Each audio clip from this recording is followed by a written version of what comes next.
So the reading program that I think is by far, hands down, the best program out there is all about reading. Now, I'm going to tell you why I think it's the best. You may look at it and say that it is way too overwhelming and you absolutely can't stand it. That's the beauty of homeschooling. We all have things that we like, things that we don't like, things that work for us that don't work for somebody else. And that's okay. We're all very different. But I'm going to tell you what I like about it.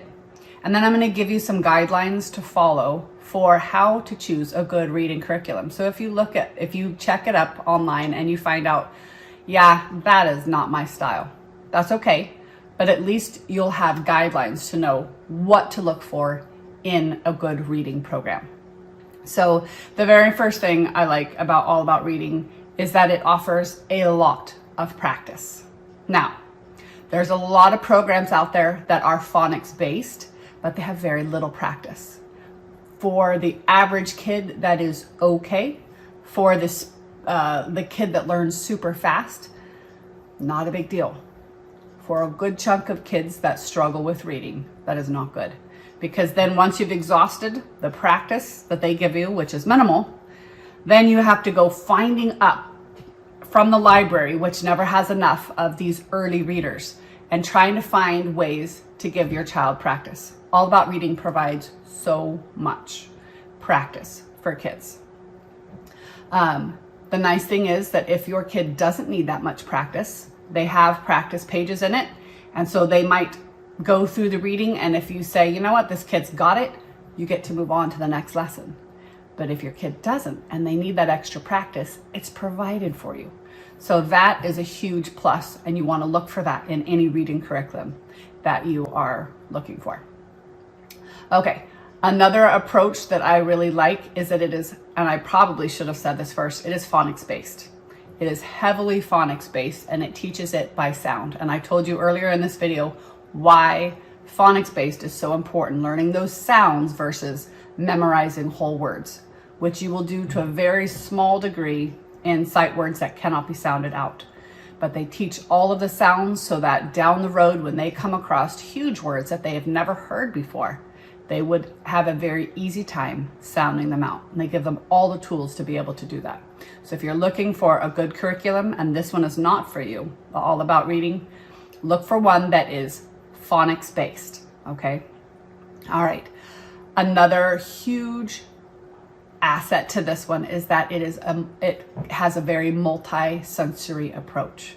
Now, what I mean by that is that it doesn't just have them learn the sounds and read it off a page, okay? That's using your eyes and that's using your ears. You hear the sound when you say it and you read it, okay?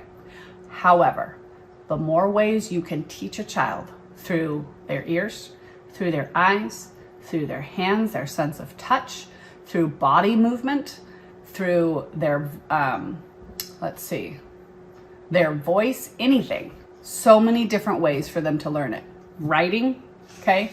There's lots of different ways to learn one concept. And All About Reading offers all of that, okay? And that board, I'm going to show you a board here in a couple of minutes that shows you how the whole board is set up. It's very multi-sensory. They get to move the letters across the board, sound out the words. Now, if you don't have room in your house for a big board with all these tiles, or you get it and you're driven crazy by how many times the tiles fall off, well, for one, you can lay it flat instead of putting it up. You just put it on the table while they're doing their letters, and then you put it behind the shelf, pull it out, put it back on the table. There's ways around that. But if you still cannot stand that method or do not have the room, they also offer an app that looks just like that whiteboard that they can move the letters across the page. Across the screen. And if they're still struggling with their sounds, every time they move a letter and they hold on to that letter, it gives them the sound. So in that way, for kids that need that extra reinforcement, they get it through their ears, they get it through their touch, they get it through their eyes, what they're seeing. Huge bonus. As many ways as we can teach reading, the better it will stick, the easier time your child will have. Now, all that being said, my business this video that you're watching is from Next Gen Homeschool Solutions. We do not receive one dime from All About Reading. We are not an affiliate. We get no money. I tell you this because I want to help you to choose a curriculum that is best for your family. So while yes, I do encourage you to check it out, because even children who are dyslexic and struggle with reading have used this program wildly successful, as well as children who you almost don't have to do much and they're just on the road to reading. It's interesting, it's fun, it's everything I, as a mom, ever looked for when I taught my older four. I wish I'd had. I didn't find it until my youngest one.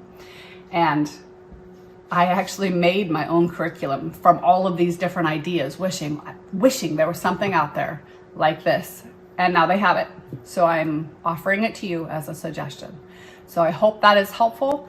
And if you don't like that style of learning, or you don't really care for the way it works for you, at least look for, I'll recap it for you.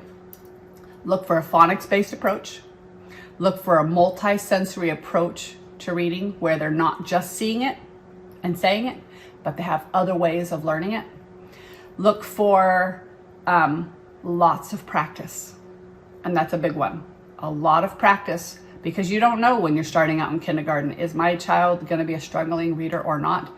It's always good to have extra practice. And the truth is, there might be some things that they struggle with and some things that are easy. It's a lot harder to have to go find extra material to supplement if your child is struggling than if it's already there and you have too much and you can just skip parts because you know what? He doesn't need that. We've got it, and you get to move on.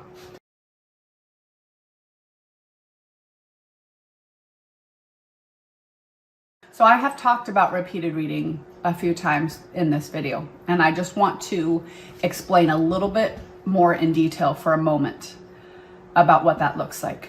Now, when I have worked with kiddos in the past, sometimes when I have given them a book to take home to read to mom and dad, they'll come back to me later and they'll say, well, they just memorized it. Yeah, they did. That's exactly what you want. Repeated reading does imprint these words on their minds and helps them to memorize these words so that they're not sounding out every single word. Okay. Now, if you were to pick up a book and you were to read the cat and the dog went to the store, that would be, and you did that every day, all day, that gets super old. Okay.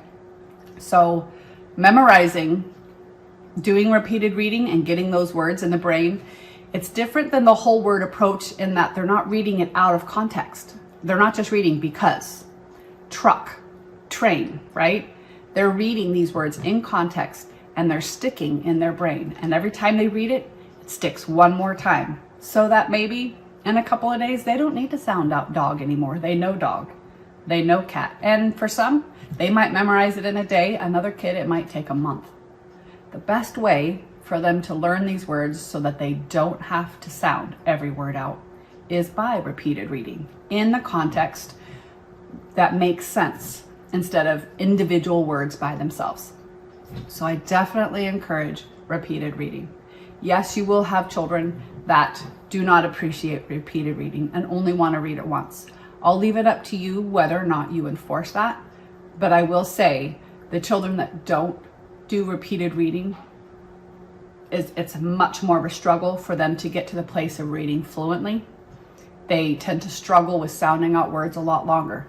Is this a hard and fast rule for everyone? No. There are some kids that never read anything twice and they're still good readers. Those are the kind of kids that you basically didn't really do much. They were going to learn it anyway. But that is not true for the vast majority of readers.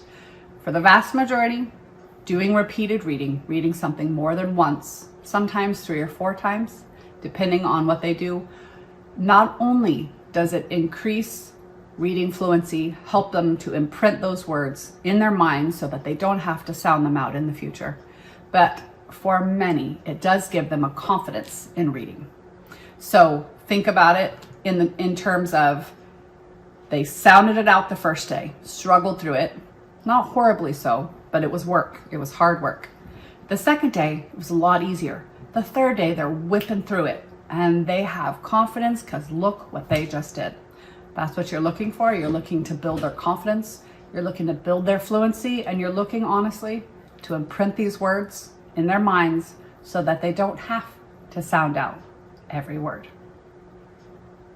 The last thing that is super important, and that is when you use these curriculums, no matter what you choose, a lot of people make the mistake that they do one lesson and they do it 1 or 2 days and they move on to the next and they keep going. And I help moms all the time who say, well, I got all the way to the end and my kid just can't read it and he's struggling. The error there was progressing on when the child was not ready. So when you use these curriculums, no matter what you choose, don't move on in the curriculum. Don't go on to the next lesson if he struggled with this one. The best thing that you can do for your child if he struggled with a certain lesson, like say he's reading and he's learning the O, the middle O in the middle, like fog, log, dog, all of those, and he struggled with it that day. The next day, you do it again. But you can put it in such a way that, you know what, you did these yesterday. I bet you can read these even better today. Don't do it like, well, you had a hard time yesterday, we're doing it again.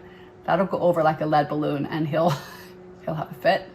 You'll have tears and then you'll have to deal with a fit because you can't throw fits, right?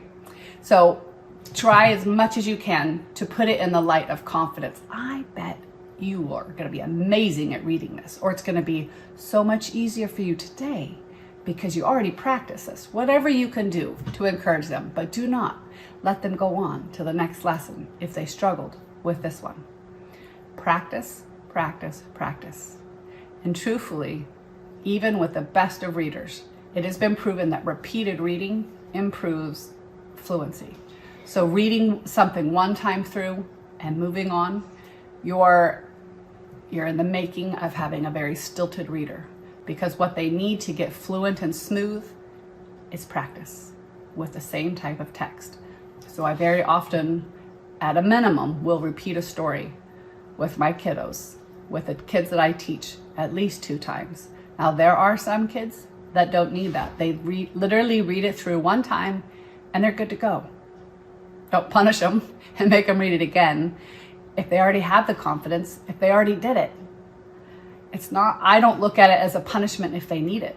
But if they don't need it, well, there's no need to stop. But if they struggled, give them the gift of confidence by letting them read it again and frame it in such a way to build their confidence to know that this is going to help them be such a good reader, to read it smoothly so you don't have to struggle. And you'd be surprised when you frame it that way, the level of confidence it gives them and the level of support. And they need that support. They need to feel successful. So imagine you have a struggling reader, which many watching this may, and you see them struggling every single day. That's discouraging. So if they can read something more than once and the second day it's easier, and maybe the third day they are whipping through, imagine what that does for their confidence. So give them the gift of confidence, give them the support they need, and allow them to read things more than once, four times if necessary, however many times your child needs to have the confidence and the skill to move on. Because if you move on before they're ready, that's where the frustration and the tears come in.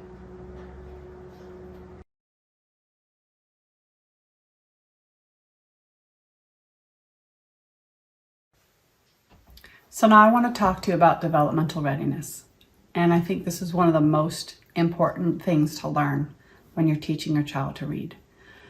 Developmental readiness is where a child reaches the point where they're actually ready to do something. So for example, in learning to walk.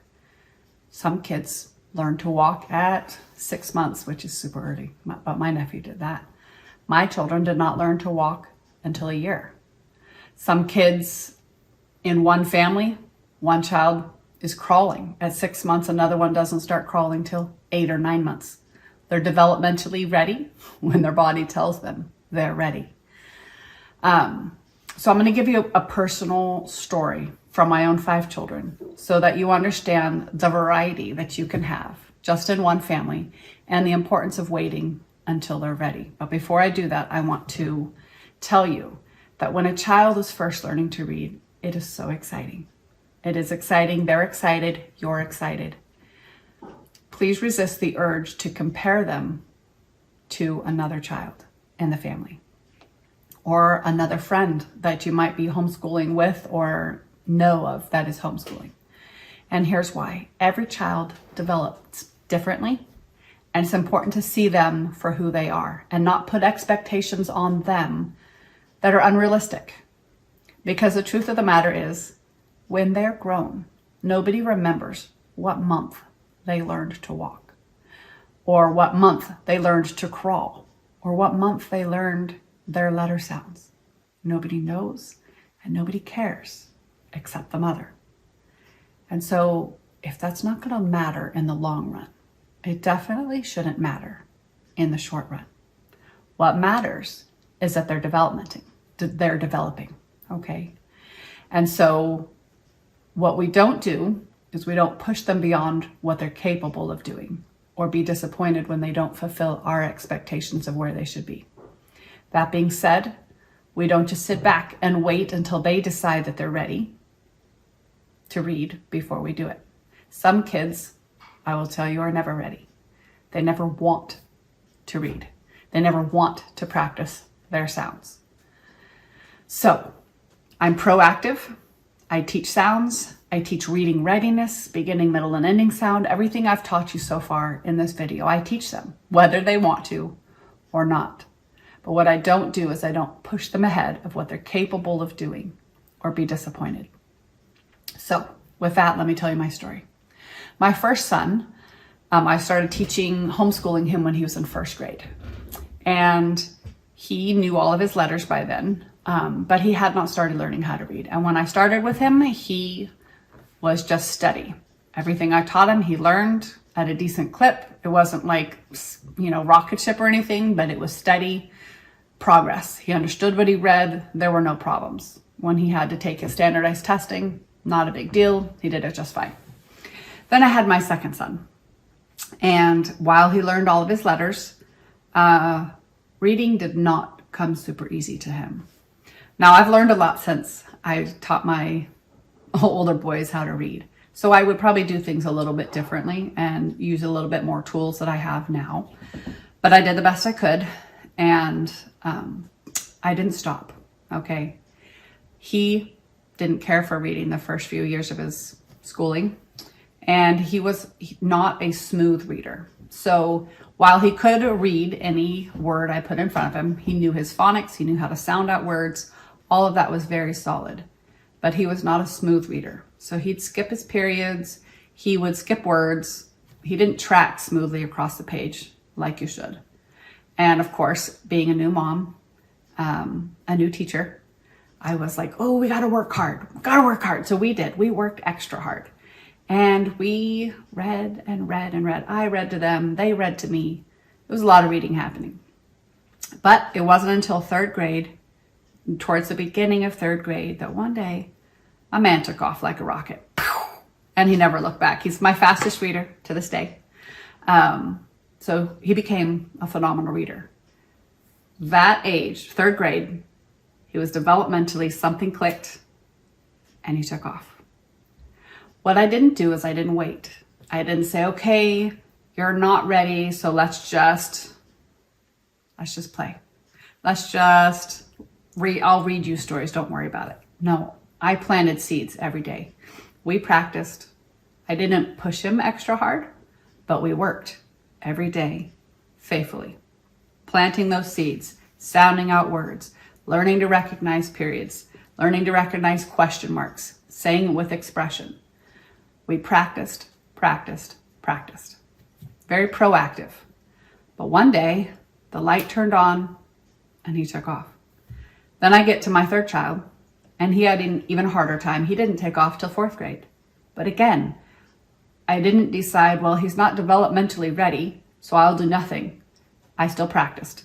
I still planted those seeds. We still learned our sounds. We practiced. 4th grade, he took off. He's an awesome reader today. Then I had my daughter who was reading at 3 years old. I do regret that for one reason. It took a toll on her eyes, and I will probably talk about that at another time. Reading when they're younger, yes, they can, but they're still learning vision. Okay, they're still learning to see, their eyes are still developing. And so focusing on things up close for any extended time for children takes a toll on their eyes. And she loved to read. I was getting my master's degree at the time, so she would sit next to me on the bed while I was working, and she would do her reading while I'm writing my papers. And it was a bonding time. And then come to find out, her eyes weren't so great. Maybe she had some genetics thrown in there too, but the eye doctor assured me that probably reading early was not the best thing for her eyes, though it was amazing for her intellect. I think I would choose to wait if I had to do it all over. Regardless, she never struggled. She took off. I don't really remember doing much to teach her to read, but I'm sure I did something. And then I had my youngest son, who I didn't let read until he was in kindergarten. I didn't even bother teaching him his sounds because I was worried about his eyes. So, but when I taught him, he took off like a rocket, never looked back. Until somewhere at the beginning of 1st grade, he hit a bumpy spot and his eyes they were not working together like they should. I did some simple eye exercises and got that back on track. And now here we are in November of his 1st grade year, and he reads chapter books and he's doing awesome. So why do I tell you that? I had 5 kids. They all developed very differently. Some steady Bessie, some slow, some even slower, and some like a rocket. You may have the same experience with your family. You may have all struggling readers. You may have all whizzes that just take off like a rocket and never look back. Whatever you have, I urge you to be proactive, not to decide that because they don't like to read, because they don't like their letters, that you just hold off and decide, nah, we'll just wait until they're ready. Some kids, I will warn you, are never ready. They never want to. And you know what? They get to be in 5th, 6th, 7th grade. They still don't care to read. The fact of the matter is reading is the most important educational tool and skill that you can give your child for their education. As I said in the beginning of this entire video, when I read you those statistics, they're staggering statistics that you don't want them to get behind. So we plant those seeds. Even if it means that they're not super fluent, even if it means they don't totally love it, a little every day, planting those seeds faithfully and consistently, because one day they take off. Now imagine if I had taken my 2 sons who struggled with reading and decided to wait. If I had waited till they were in 3rd grade before they just magically, and it's not really magic, whatever makes it click in the brain that they were ready. If I had waited till then we would have just started learning how to read. In 3rd grade, they would have never caught up. However, I didn't wait. I planted every day, faithfully. I didn't push them, but we planted. And one day, literally, it was one day for both of them. I looked at them and I was like, holy cow, look at you read. And they just took off. If I had not planted every single day, they would have just been sounding out words in 3rd grade when their mind clicked and the light turned on for them. So I urge you, be proactive with your children. Don't wait. A little every day, faithfully and consistently. It will pay off.